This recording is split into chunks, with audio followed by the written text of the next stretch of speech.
L'armée israélienne a ordonné il y a quelques jours l'évacuation de l'hôpital Al-Shifa de la ville de Gaza qui abritait 7000 personnes, dont des patients et des Palestiniens déplacés.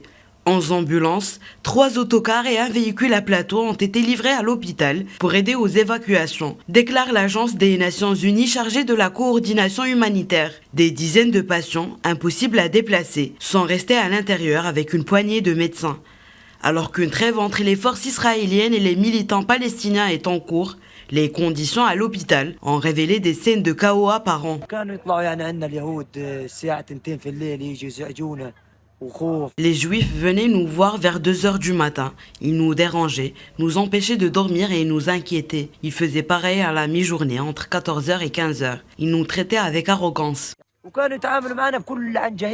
L'armée israélienne, qui a attaqué l'hôpital la semaine dernière, a affirmé que les combattants du Hamas utilisaient un complexe de tunnels sous le plus grand centre médical de la bande de Gaza comme centre de commandement.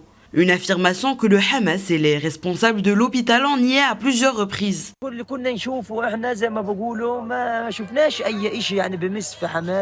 Nous n'avons rien vu qui soit lié au Hamas à l'intérieur de l'hôpital.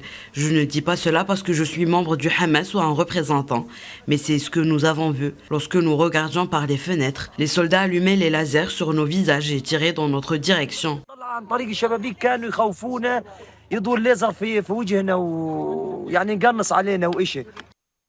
L'OMS a indiqué que le directeur d'Al-Shifa avait été arrêté mercredi avec 5 autres agents de santé alors qu'il participait à une mission des Nations Unies pour évacuer des patients. Israël affirme que le directeur de l'hôpital est interrogé alors que l'OMS exprime ses craintes quant à la sécurité des dizaines de personnes qui se trouvent toujours dans l'établissement, ainsi qu'au sort du directeur.